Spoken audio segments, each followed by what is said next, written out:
Hi, everybody. Dom Tiberi here, joined by the one and only Tyvis Powell. You hear him on 97.1 The Fan. And by the way, just in case you didn't know, I mean, sometimes people forget the defensive MVP of the national title game when Ohio State, you pretty much beat up Oregon. Pretty good in that one to win the national title. It's a good time. All right, here we go. NFL draft time, and we could see a bumper year for Ohio State. The record is Georgia, set in 2022, 15 Bulldogs drafted. Yep. They broke the record set by Ohio State and Jim Tressel when we saw 14 drafted. Yep. The Buckeyes could see as many as 17 drafted. They're saying more likely it could be 15 would tie the record. What do you think? Do we see the Buckeyes tie the record or break it? I think that they have a really good shot at tying the record. I won't necessarily say breaking it, but when you think about some of those guys in the back end of the draft, you know, the Lathan Ransoms, the Ty Hamiltons, I think they've done enough on tape to allow them to be drafted, and I think those guys tested well, you know, for when they did their pro day here. Let me ask you, what's going through the kids' minds?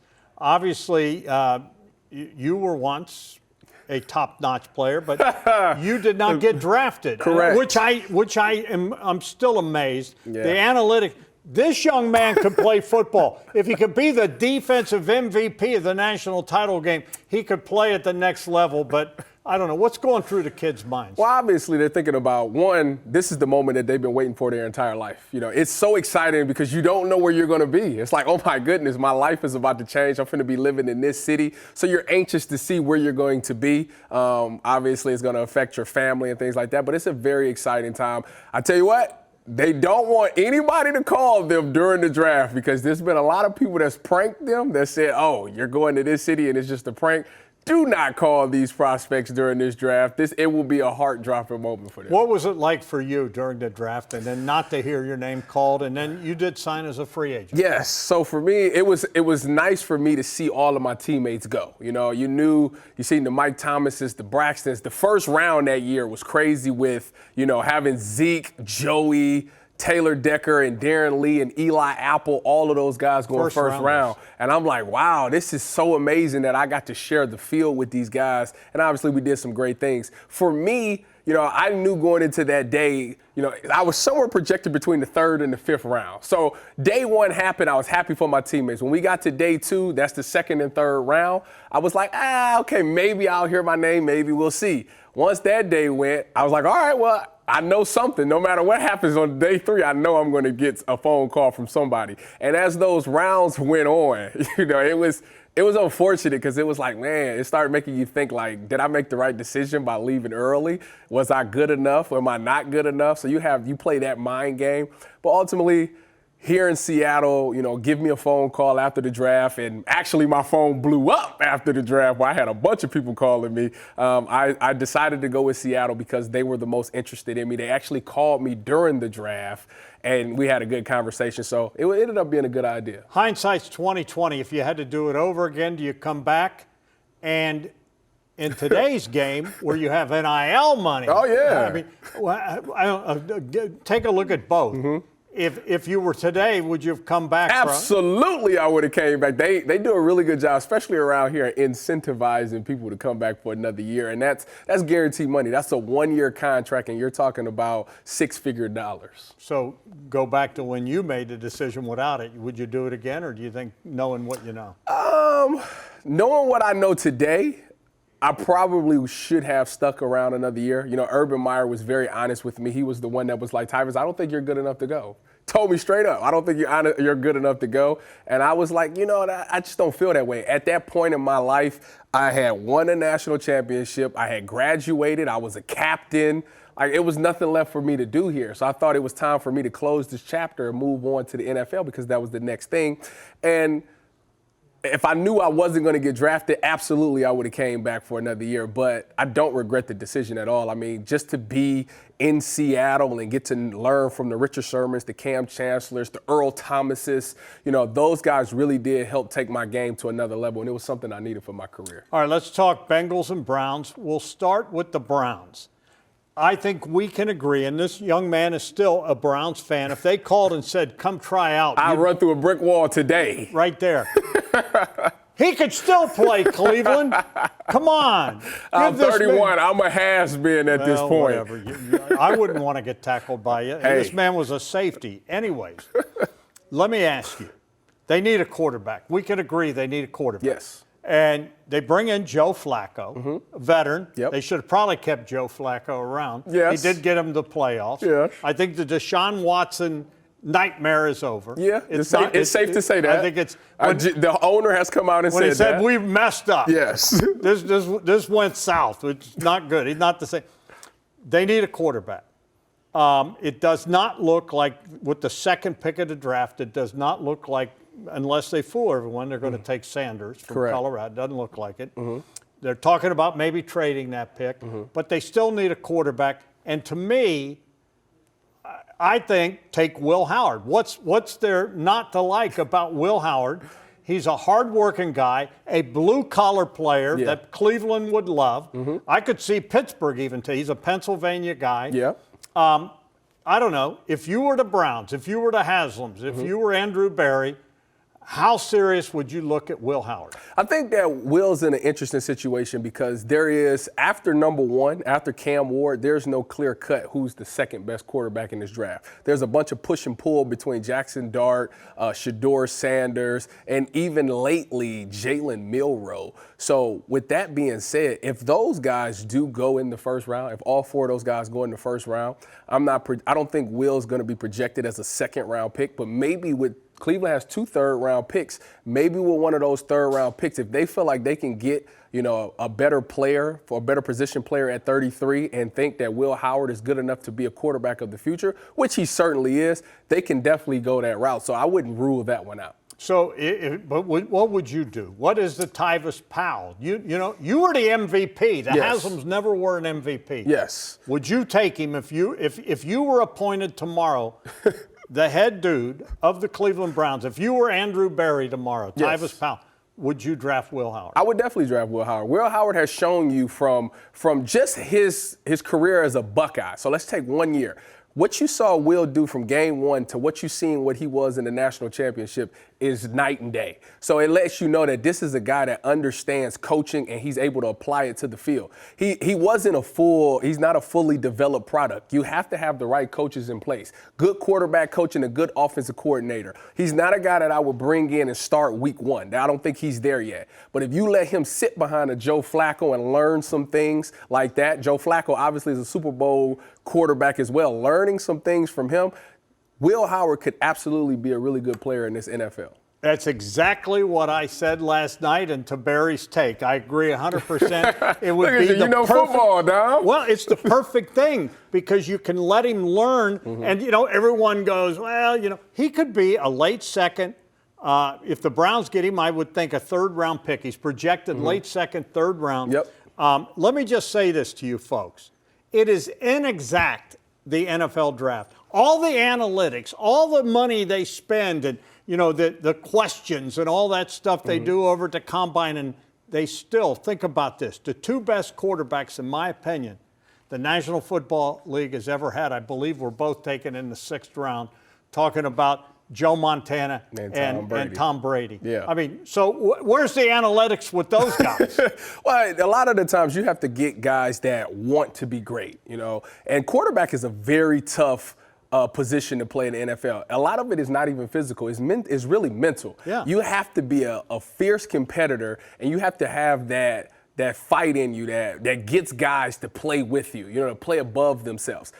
It is no secret that Will Howard absolutely achieved those things with the Buckeyes. He had guys ready to run through a brick wall for him, and we watched how good this Buckeye team was, especially in that CFP. So he has the intangibles to be a really good quarterback and a great leader for an organization. And I think whoever gets Will Howard, after you develop him and give him an opportunity, I think he will shine. All right, let me ask you about the Browns. As mentioned, they have the 2nd pick. What are they going to do with that pick? Do you think they trade it, or do you think they take the dual threat receiver DB out of Colorado? I think that from everything that I've heard, they're I would be shocked if they did not take Travis Hunter. I mean, they've talked openly about how much they enjoy him as a wide receiver and having the ability to play defense. Is he going to really play both? I think if I was drafting Travis Hunter, I would use him primarily as a wide receiver. And then I would have him come in for a package of plays on defense, third and long, obvious passing down situations. I would come up with a dime package where I would let him be a robber or play man-to-man on something. So I think that's probably how they're going to use him. It's just not enough time in the day for him to be able to perfect wide receiver and DB. But I think he's a good enough athlete. If you put him in, if you tell him what he's got on defense, I think he could thrive there. So you think they do take Hunter? I do think they take him. They don't trade it. I don't think they trade the pick. All right, you look at the Browns, and obviously it was a disaster with Deshaun Watson. Mm-hmm. How important is this draft for Andrew Berry and company? Well, the Browns have, 4 or 5 picks in the top 105? I think with those 5 picks, you have to be looking to – these guys have to be guys that can come in and be starters at some point of this season. Because the problem is you haven't had the first-round picks in a couple of years because of the Deshaun Watson trade. And therefore, you can't go out and spend money in free agency to help boost your roster back up. So you have to hit on these draft picks. And if you have that many picks in the top 105, you're getting the best – you're getting 4 or 5 guys that's the top 100 players in this draft. If you can't develop those guys and you miss on those guys, it will really cause you to struggle for the next couple of years. So this is a very important draft for Andrew Berry. He cannot miss. Well, let me ask you this, because you are a lifelong Browns fan. You heard him say if they called, Jimmy Haslam says, hey, come on. Today. Running through a wall. Today. Do you have faith in these guys still? I do. I think that, it's crazy what people do when their back is against the wall and there's a little bit of pressure there. So I think that they're looking at all of these prospects and they're asking themselves, is how this guy cannot fail. Travis Hunter, for example, why people want Travis Hunter or some people want Abdul Carter. I think when they look at it, they say Travis Hunter has at least 3 opportunities before he considered a bust in the NFL. He could play wide receiver. If that doesn't work, he could play DB. If that doesn't work, he could be a returner or a special teams guy. There's so many things that he can do that before you say, you know what, that was a terrible pick. So I think they're looking at that philosophy, and I think that's why we'll see them take some of the guys that they take. All right, let's talk about the Bengals down the road, and they have the trifecta on offense: Joe Burrow, Jamar Chase, T. Higgins. Yes. They got them all signed, sealed, and delivered. Which is shocking. The offense, I mean, I don't know. They have any cap money left? I mean, what, you better have some O-line in the boat. Well, that's why they got to hit in the draft as well, because they are out of money as well. All right, what we're hearing out of Cincinnati, and they got the 17th pick in the first round. What we're hearing is that this is going to be a defensive draft, that they feel comfortable with what they have on offense. Yes. Hopefully the offensive line protects Joe Burrow because, in my opinion, he takes too many hits. But, if I was going to upgrade anything, I would definitely try to upgrade that O-line to make sure that your franchise quarterback is not hurt. Yeah. But clearly the defense took some major steps the wrong way last year. Yeah, I think that when you look at the Cincinnati Bengals organization, the way that they did is they've been betting on their offense. You know what? We have Joe Burrow and these unbelievable weapons that we can just outscore people. And what happened was they figured the recipe out, but it was just a little too late. If you look at the Cincinnati start to season for the past couple of years, they never come out hot. They lose like their first 2 games every year, and it puts them behind the 8 ball, and now they're playing catch up. So now when you look at this upcoming draft, they have to get on the defensive side of the ball because you've tied up a lot of money on offense. So now the defense has to be fixed, and you've tried over years to try to get an edge. You failed at that. You thought you would get some corners and some DBs, and they just haven't panned out. They're also in a similar situation to where they can't go out and sign these big-name guys to change their defense, so they have to resort to being able to develop these guys and get the talent out of the draft. Obviously, they switched defensive coordinator, so the scheme should switch a little bit. But whoever they get, these couple of picks that they get, I would say their first 3 picks should probably be defensive guys. I know how you feel about the offensive line. I agree with you. But Joe Burrow also went to the Super Bowl, and his offensive line was not that great that year, so he's overcome that before. You have to fix that defense because defense still win championships. I didn't make the rules. I'm just relating them. All right. So, any idea who? 17. You don't know who's going to be on it. You take, if you're the Bengals, you take who the best defensive player on the table is at that point. Probably, yes. I mean, you think about you look right at the defensive line because that's usually where it starts. You got Trey Hendrickson. Obviously, he feels like he wants to be traded. We don't know what that situation is going to be. So you need to find a premier edge rusher to go opposite of him for this year that can take over and be your best guy next year. So I think that they look at the edge. All right. There you have it. Let's hope. Is it going to be a banner year, you think? Buckeyes break the record? I'm going to say that they tied the record. All right. We'll see. 15 brought to the combine, which was the most ever. So 15, hopefully, maybe 16, maybe 17. He is Tyvis Powell. Listen to him. 97.1 The Fan. As a matter of fact, he's going to be getting a new show. Oh, yeah. 6 to 9. May 12th. May 12th. There you go. You and me and T-Bone. You and T-Bone. So check him out. 97.1 The Fan. And just in case you don't remember, 2014, defensive MVP of the national title game when the Buckeyes took it to Oregon. We'll see you later. Keep it on 10 TV, 10 TV Plus, and 97.1 The Fan.